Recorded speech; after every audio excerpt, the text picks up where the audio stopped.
साथियों, मैं रेडियोज़ के बारे में जो भी बताता हूँ, किसी भी रेडियो के बारे में बहुत सोच समझ के और अनुभव के साथ बताता हूँ। हमारे चैनल पर जो सबसे अधिक वीडियो अभी तक चला है वो था अर्पण, जो 500 रुपये का रेडियो और 9,000 रुपये के एक्सेस डेटा D808 के बीच में FM का कंपैरिजन। और उस समय हमने देखा था अर्पण ने बहुत अच्छा परफॉर्म करके दिखाया था। 500 रुपये का रेडियो होने के हिसाब से इसने जबरदस्त परफॉर्मेंस दी थी FM पर। और एक्सेस डेटा D808 को तो मैंने आपको बार बार बताया है कितना कितना भयंकर परफॉर्मर है वो। और जब मैंने इस रेडियो की या दूसरे जो रामसंस हो गया या कोई भी ऐसे रेडियो जो 500 रुपये में आपको मिल जाते हैं, जब मैंने इन रेडियोज़ के बारे में जब भी मैंने आपको रिकमेंडेशन की है, जब भी मैंने आपको रिकमेंड किया है इन रेडियोज़ को, मैंने एक बात हमेशा बताई है और वो ये कि आपको इनको संभाल कर रखना होगा। अब ये वही अर्पण है और ये हल्की सी ऊंचाई से गिरा था और रेत में गिरा था, किसी पक्के फर्श पर भी नहीं गिरा था। और इसकी सारी अस्थि पिंजर सब जो है इसका वो तार तार हो गया साथियों। क्योंकि ये सिर्फ 500 रुपये का है, डेफिनेट सी बात है कि इनकी बिल्ड क्वालिटी उतनी स्ट्रॉन्ग नहीं हो सकती। इसके जितने भी ये जिनके सहारे इसके सर्किट टिके हुए थे, ये सब जो हैं खंड खंड हो गए साथियों। जब भी आप ऐसा रेडियो लेते हैं, जरूरी नहीं सभी का बजट ज़्यादा हो, या जरूरी नहीं कि आपने अगर एक महंगा रेडियो ले लिया है तो अपने सेकेंडरी रेडियो के तौर पर आप एक सस्ता रेडियो भी ले सकते हैं। तो जब आप इनको लेते हैं, ये चलते अच्छा हैं, साउंड भी काफ़ी लाउड जा सकता है, लेकिन सबसे ज़्यादा ध्यान आपको क्या रखना होता है, इनको संभाल कर रखना होता है। एक बात और इन रेडियोज़ में होती है और वो ये कि जैसे ये आपका ट्यूनिंग व्हील है, जो ट्यूनिंग पैनल है, इसके पीछे जो ये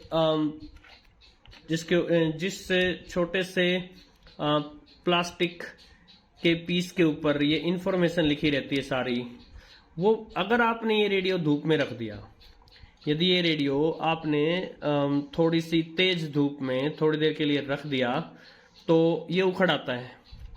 ये जो अंदर का जो प्लास्टिक है ये उखड़ जाएगा, फूल जाएगा और जो है ये आपका फ्रीक्वेंसी पैनल जो है ये बर्बाद हो जाएगा।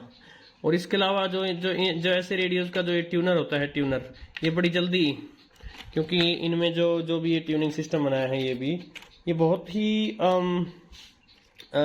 अच्छी क्वालिटी का नहीं होता बिल्कुल भी। इन रेडियोज़ में क्या होता है, ये बड़ा जल्दी फेल हो जाता है। जैसे अभी देखिए फेल हो चुका है।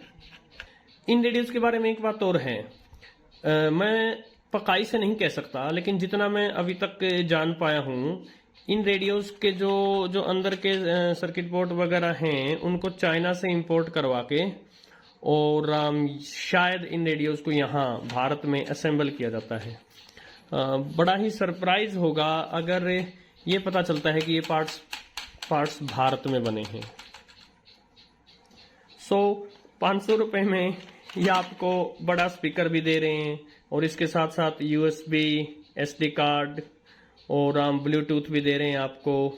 और 5 बैंड का रेडियो है। हालांकि अनेक साथी बार बार पूछते हैं और मैं बता चुका हूं कि TV1 और TV2 अब रेडियो पर ये बैंड कभी नहीं चलेंगे, क्योंकि ये उस समय थे जब TV एनालॉग होता था। इतना सब कुछ जब 500 रुपये में दिया जाता है तो जाहिर सी बात है हाई क्वालिटी मटेरियल नहीं कर सकता। यदि आप ये रेडियो लेते हैं, डेफिनेटली ले लेना चाहिए। 500 रुपये का है, आप अपने बच्चों के लिए गिफ्ट के तौर पर ले सकते हैं। आपने अगर कोई मेन रेडियो ले रखा है तो आप इसको सेकेंडरी रेडियो के तौर पर ले सकते हैं। यदि 500 रुपये आपके लिए बहुत मामूली सी चीज़ है तो ऐसा एक रेडियो ले लेना चाहिए सबको।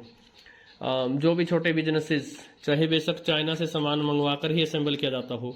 हालांकि मैं फिर से बता रहा हूं, मैं इस चीज़ की गारंटी नहीं ले सकता, मुझे पक्का नहीं पता, लेकिन इतना सस्ते में जब रेडियो बेच रहे हैं तो शायद ये सामान भारत में न बने हुए सर्किट बोर्ड, या हो सकता है बने भी हों, कहा नहीं जा सकता।